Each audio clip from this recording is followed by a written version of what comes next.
Heute möchte ich dir den Bronx von EasyRC mal etwas genauer vorstellen. Das ist ein kleiner Crawler im Maßstab 1:18. Wir werden das Fahrzeug auspacken, wir werden uns die Details anschauen, ich werde ein bisschen auf die Technik eingehen. Dann drehen wir hier noch eine kleine Runde auf meinem Unboxing-Tisch und zum Schluss gibt es mein ganz persönliches Fazit.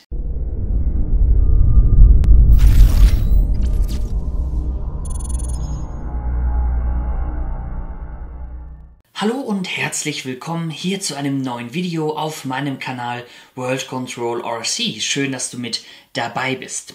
Dieser Bronx wird mir zur Verfügung gestellt von Paddes RC-Box. Vielen Dank, Padde, dass ich mir dieses Fahrzeug hier für ein Unboxing einmal ausleihen darf. Das Fahrzeug geht danach selbstverständlich wieder zurück in den Shop und ich bekomme von Padde hierfür auch kein Geld. Das heißt, ich kann dir genau sagen, was ich von diesem Fahrzeug hier halte. Bevor ich das Fahrzeug mit dir auspacke, möchte ich ein bisschen auf die Verpackung eingehen. Die Verpackung gefällt mir bei EasyRC immer sehr gut. Wir haben hier einen Pappschuber, der wirklich gestochen scharf bedruckt ist. Auf jeder Seite findest du tolle Informationen über das Fahrzeug. Diese Pappe, die ist in so einem Seidenmatt gehalten. Das Fahrzeug an sich befindet sich in einer hochwertigen Styroporbox, wird also bestmöglich geschützt. Und die Verpackung sieht so aus, dass ich mir sie auch jederzeit gerne irgendwo hinstellen möchte. Kommen wir zur Vorderseite dieser Verpackung. Wir sehen hier vorne einmal unseren Bronx in der Farbe Gelb, so wie ich ihn auch gleich auspacken werde, und einmal hier in einem dunkelgrau Metallic. Was ich sehr schön finde, dass es sich hierbei auch um das fotografierte Modell handelt. Es wird hier also nicht das Originalfahrzeug dargestellt, der aktuelle Ford Bronco. Nein, es wird das Modellfahrzeug gezeigt. Bedeutet, du siehst genau, was du hier später bekommst. Wenn wir hier unten mal schauen, dort sind so ein paar Features aufgelistet von diesem Fahrzeug. Wir haben einen Lithium-Polymer-Akku enthalten. Wir haben Stoßdämpfer mit Schraubenfedern, die also wirklich sehr gut arbeiten sollen. Das Lenkservo hat 1 Kilogramm Stellkraft. Das Fahrzeug kommt ready to run und wird mit einer 2,4 Gigahertz Fernsteuerung gesteuert. Das ist so Maß der Dinge. Das Fahrzeug kommt im Maßstab 1:18, heißt Bronx, vom Hersteller EasyRC und wird in Deutschland exklusiv vertrieben von D-Power. Auf der Internetseite von D-Power findest du auch alle Informationen zu diesem Fahrzeug, aber natürlich auch bei Paddes RC-Box. Den Link dazu findest du unten in der Videobeschreibung. Auf der Rückseite sind dann hier nochmal die Features, die dieses Fahrzeug mitbringt, einmal aufgelistet worden. Wir sehen hier den Bronx auch nochmal in diesem grau Metallic und hier wird auch so ein bisschen schon auf die einzelnen Details eingegangen, die dieses Fahrzeug hat. Auf der Oberseite ist der Bronx dann nochmal in Gelb abgebildet, zusammen mit seinen Abmessungen wie Länge, Breite, Höhe, Radstand. Auf der Unterseite der Verpackung siehst du dann hier nochmal den Bronx in Grau abgebildet, einmal hier schön in der Heckansicht und hier werden diese ganzen technischen Details des Fahrzeugs nochmal etwas mehr ausgeschmückt und genauer erläutert. Eine, wie ich finde, sehr ansprechende Verpackung. Jetzt möchte ich dir den Inhalt natürlich nicht vorenthalten. Den Pappschuber hier, den kann man ganz einfach zur Seite wegziehen und hervorkommt diese Styroporbox, von der ich vorhin gesprochen habe, und eine Anleitung. Bei dieser Anleitung hier kannst du nochmal alles auf Englisch unter anderem nachlesen und du findest dann auch hinten nochmal so Explosionszeichnungen, wenn du mal irgendwas verändern möchtest, austauschen möchtest oder was zerlegen möchtest, weil es dich interessiert, kannst du das auf jeden Fall auch tun. So, und da haben wir schon unsere Box, die Kunststoffbox. Ja, die lässt sich einfach öffnen, indem man den Deckel abhebt. Hier sind jetzt so ein paar Striemen. Ich weiß nicht, wo die herkommen. hatte ich bisher bei so einem Fahrzeug nicht. Ja, sieht für mich aus wie so Druckstellen aus einem Paket. Ist jetzt nicht ganz so optimal, aber kann man noch mit leben. Wenn wir dann den Deckel lüften, dann kommt auch schon das Fahrzeug zum Vorschein. Da ist es. Es ist wirklich schön eingepackt, muss man sagen. Also wirklich stoßfest das Ganze. Die Wahrscheinlichkeit, dass dieses Fahrzeug bei dir defekt ankommt, ist in meinen Augen sehr, sehr gering.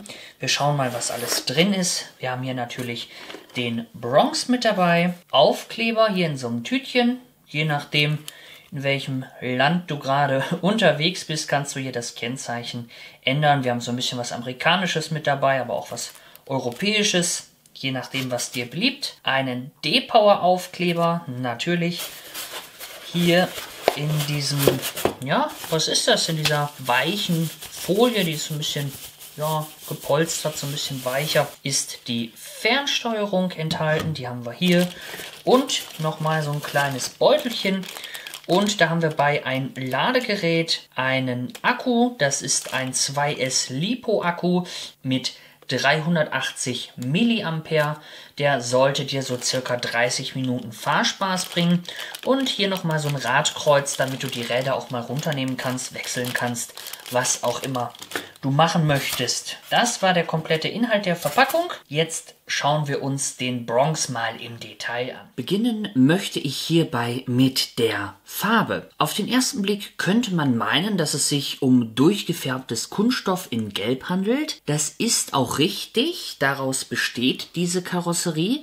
Außen wurde sie jedoch noch einmal überlackiert in einem Metallic-Ton. Also wenn du das Ganze vor dir stehen hast, dann ist das so ein Gelb-Gold-Metallic. Das kommt hier auf der Kamera wahrscheinlich gar nicht so gut rüber, sieht aber wirklich sehr gut aus und passt super zu diesem Fahrzeug. Es erinnert mich auch an die Farbe von dem Focus ST. Das ist auch so ein Gelb-Gold-Metallic, in der man diesen Focus ST bestellen kann. Und da das auch ein Ford ist, kommt mir das doch sehr bekannt vor. Das ist wirklich super gelungen. Dass es sich hierbei um eine Lackierung handelt, das sehen wir auch nochmal hier im Inneren. Wenn wir jetzt mal die Motorhaube öffnen, dann sehen wir auch hier dieses gelb durchgefärbte Kunststoff von der Karosserie an sich und wir sehen hier diesen Farbunterschied, dass außen eine Lackierung angebracht ist. Stört mich überhaupt nicht, im Gegenteil, mich hätte diese Original-Kunststofffarbe eher gestört, aber die Lackierung finde ich klasse. Wir können hier auch direkt mal einen Blick reinwerfen. Hier vorne haben wir den Regler drin, dort ist auch der On- und Off-Schalter und dieser Motorraum bietet auch Platz für den kleinen Akku. Das finde ich schön gemacht, denn wenn man die Motorhaube wieder schließt, fällt einem gar nicht auf, dass es sich hierbei um ein RC-Fahrzeug handelt. Die Spaltmaße sind super, die sehen klasse aus. Man könnte jetzt auf den ersten Blick gar nicht erahnen, dass man die Haube auch öffnen kann. Wenn wir uns die Stoßstange von dem Bronx mal genauer ansehen, dann ist diese schön gearbeitet. Wir haben hier nochmal Nebelleuchten drin, diese sind ohne Funktion. Und hier vorne nochmal zwei Abschlepphaken. Auf den ersten Blick könnte man meinen, dass man diese hier noch so ein bisschen verstellen kann, dass man da ein Seil dran machen kann. Dies ist leider nicht möglich. Der Kühlergrill und die Lampen sind typisch Bronco.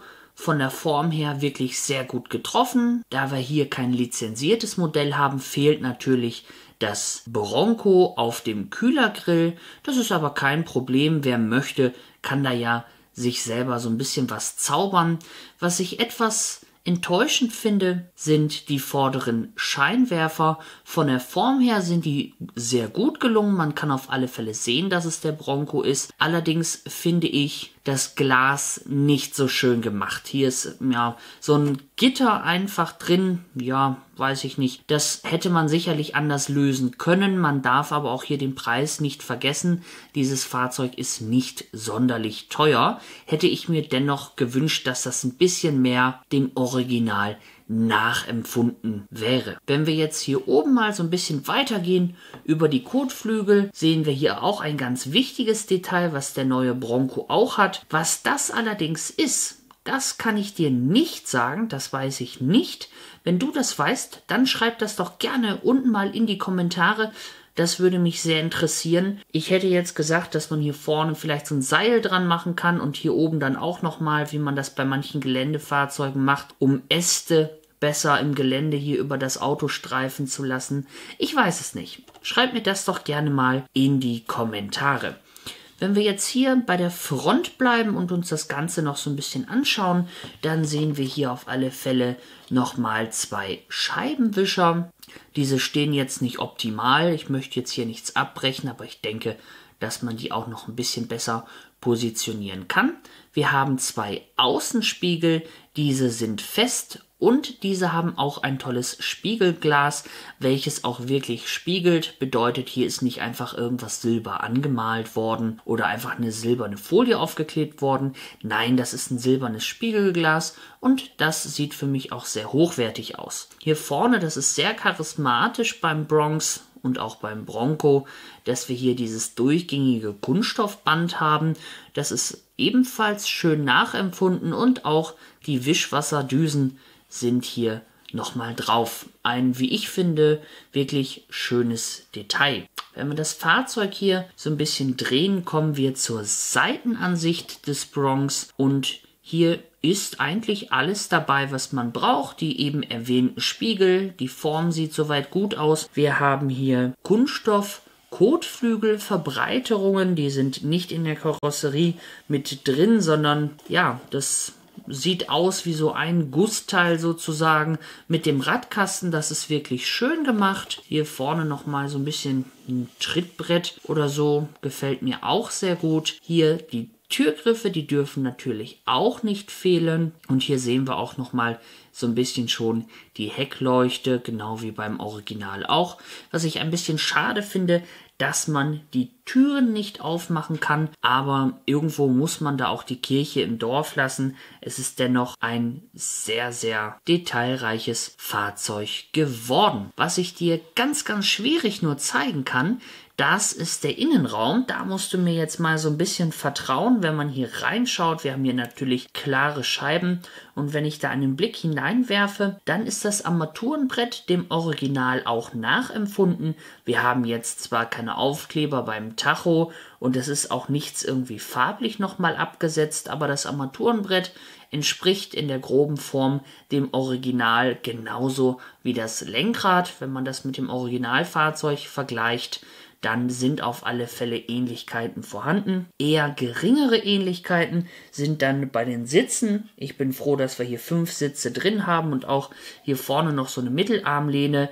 Das sieht aber für mich aus wie bei jedem anderen Fahrzeug auch. Dort wurde jetzt nicht speziell geschaut, wie es beim Original aussieht.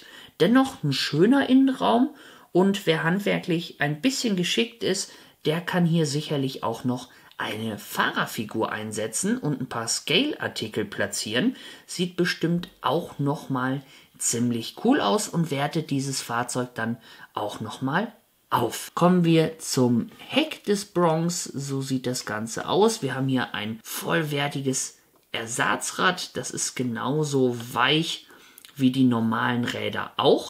Und es sieht auch genauso aus. Ich bin mir also sicher, dass man diesen Reifen wirklich runternehmen kann, draufsetzen kann und keinen Unterschied feststellen wird. Hier oben ist nochmal so eine dritte Bremsleuchte angedacht.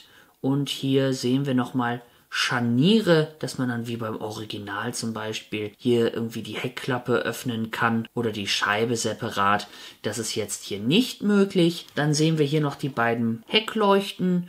Die sind in komplett rot gehalten. Da ist jetzt nichts abgesetzt, wie zum Beispiel ein Klarglasblinker oder sowas. Die sind einfach durchgängig rot, erfüllen ihren Zweck. Aber vielleicht hätte man auch hier noch ein bisschen mehr ins Detail gehen können. Wenn wir uns nun die Beifahrerseite anschauen, dann gibt es hier keine wirklichen Überraschungen. Das sieht genauso aus wie bei der Fahrerseite auch. Schauen wir hier nochmal oben drauf. Wir haben hier nochmal einen kräftigen Dachgepäckträger in Kunststoffform, der ist hier so draufgesetzt, sieht vernünftig aus und kann man sicherlich mit dem ein oder anderen Spanngurt noch ein bisschen was draufsetzen. Schauen wir dem Fahrzeug zuletzt mal ein bisschen unter die Wäsche.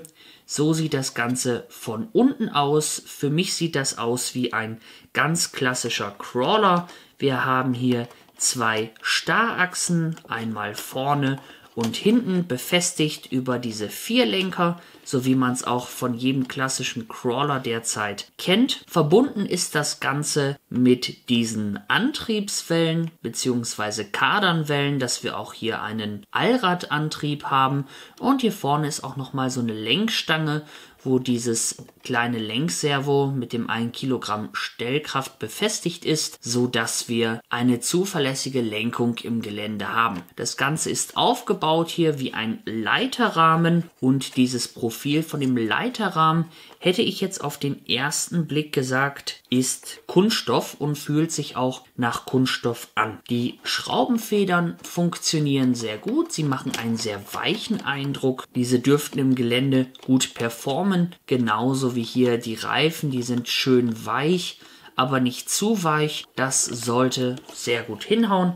Wir machen hier mal so einen ganz leichten Bounce-Test. Ich denke, man kann das gut sehen. Das Auto wippt hier einmal kurz nach. Vorne ist er ein bisschen straffer ausgelegt als hinten, aber das sieht doch soweit prima aus. Bevor wir den Bronx jetzt hier mal so ein bisschen auf Herz und Nieren testen, möchte ich dir die Fernsteuerung etwas genauer zeigen. Die Fernsteuerung dürfte dem ein oder anderen bekannt sein durch ein anderes Modell. Ich finde sie recht angenehm. Von der Größe her liegt sie gut in der Hand. Von dem Rückwärtsfahren, da rutscht mein kleiner Finger ein bisschen raus. Das finde ich ja nicht ganz so angenehm, aber ansonsten die meiste Zeit fährt man ja vorwärts. Da passt mein Zeigefinger dann auch gut rein. Ja, vom Druckpunkt her wirklich angenehm, kann man auch weitere Strecken mitfahren.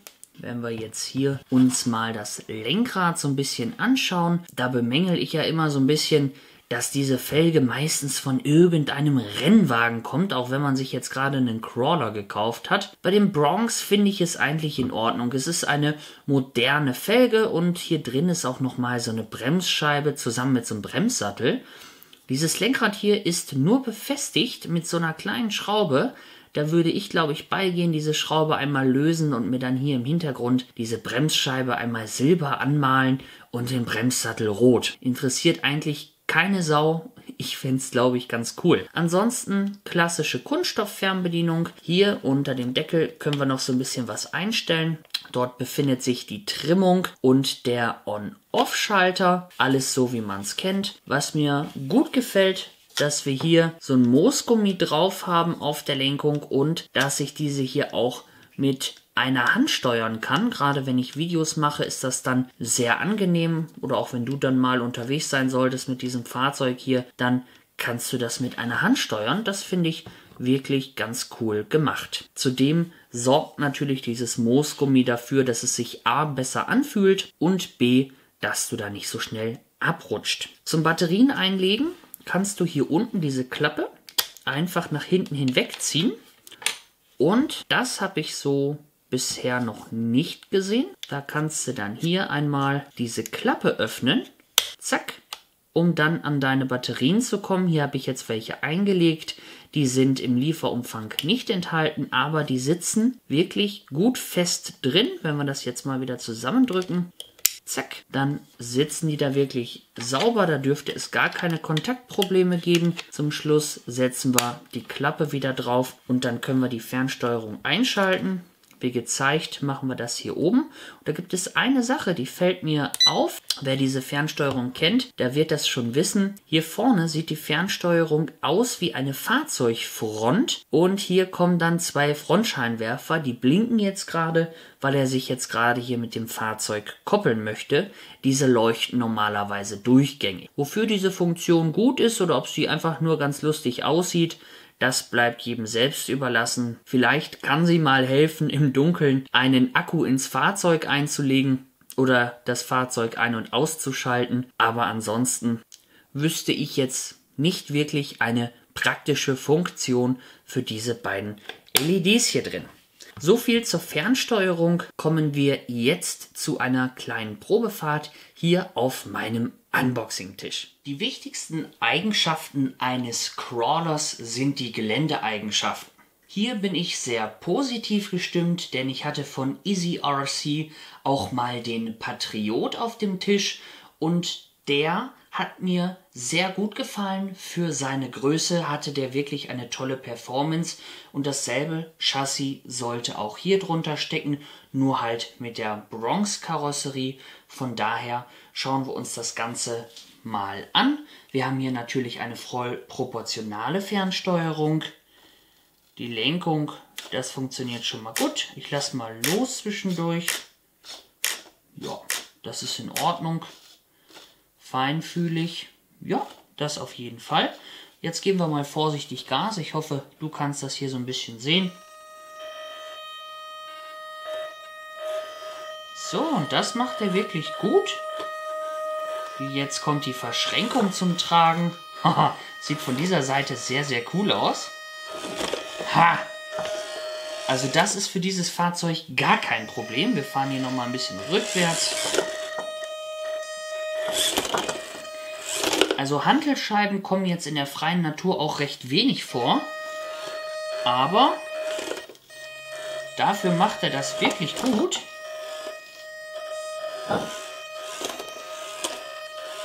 Prima. Muss ich wirklich sagen, das ist voll in Ordnung. Cool. Also ich habe jetzt hier nicht das Gefühl, ich musste bisher noch kein einziges Mal Vollgas geben, dass hier der Wagen in irgendeiner Form überfordert wäre. Jetzt rutscht er hier so ein bisschen weg. Aber alles nichts Wildes. Der Wagen kippt auch nicht. Ja, man hört diesen 50er Bürstenmotor. Der ist recht kräftig, aber man hört ihn auch recht gut raus.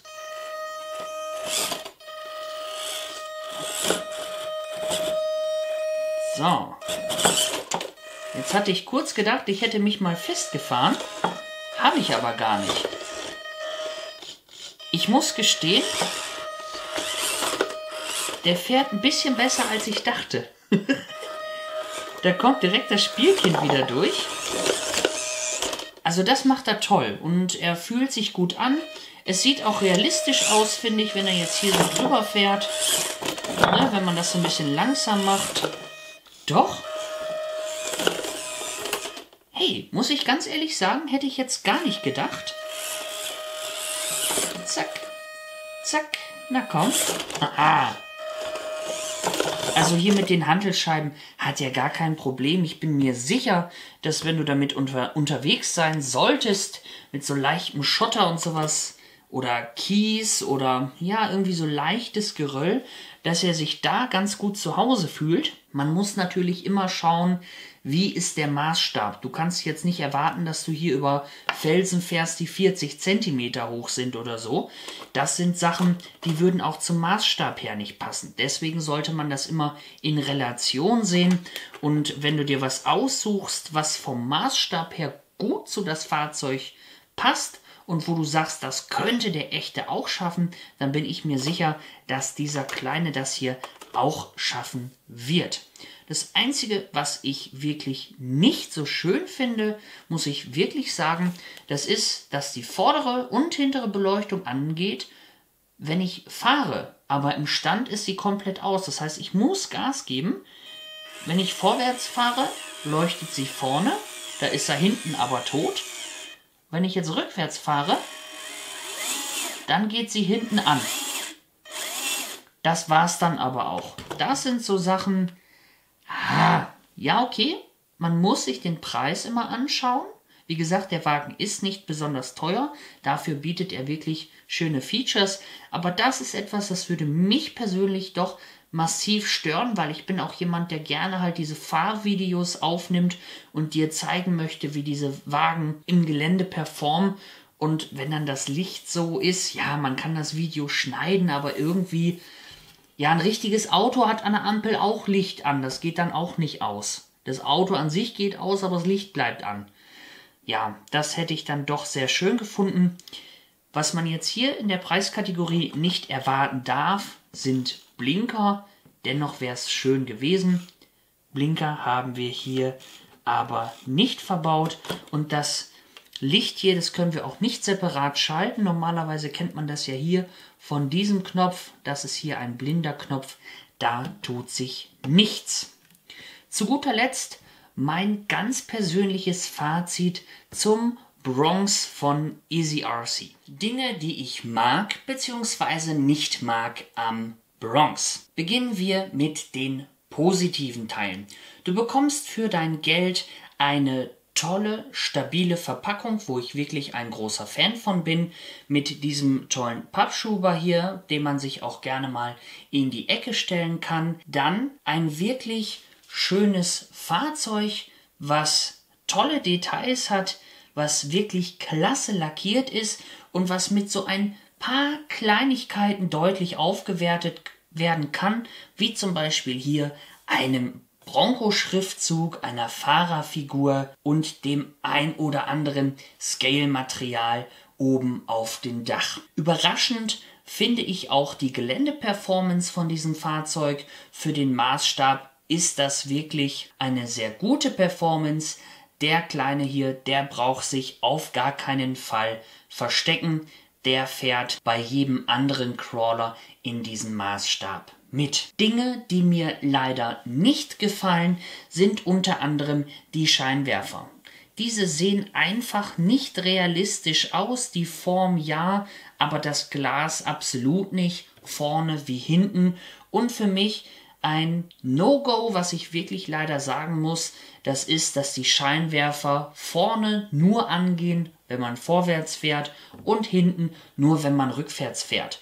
Ich bin mir sicher, es wäre eine Kleinigkeit und würde nicht viel kosten, das einfach auf Dauerlicht umzustellen. Wer handwerklich geschickt ist, der kriegt aber auch sicherlich das hin. Weitere Schwächen fallen mir bei diesem Fahrzeug nach diesem Unboxing nicht auf. Wem würde ich jetzt dieses Fahrzeug empfehlen? Ich bin der Meinung, wenn du einen 1:10er Crawler hast, wie zum Beispiel einen Traxxas TRX4 oder etwas anderes und du möchtest mal in diesen Maßstab hineinschnuppern, dann könnte das eine gute Beginnerplattform sein mit einem tollen Preis-Leistungs-Verhältnis. Mit wenig Geld kannst du noch ein bisschen was rausholen und im Endeffekt siehst du einfach mal, ist dieser Maßstab was für mich oder bleibe ich doch im 1:10er Bereich. Eventuell ist auch der ein oder andere Crawler-Einsteiger mit dabei, der vielleicht jetzt nicht unbedingt direkt 400, 500 Euro investieren möchte,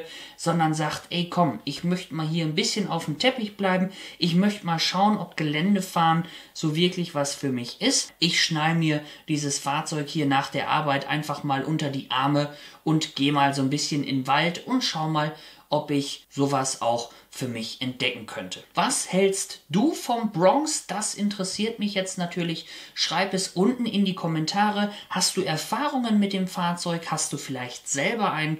Oder hast du das andere Modell von EasyRC, den Patrioten? Und welchen der beiden findest du vielleicht besser? Da würde ich mich wirklich sehr freuen, das von dir zu hören. Ich bedanke mich, dass du mit dabei warst. Bis dahin, dein World Control RC.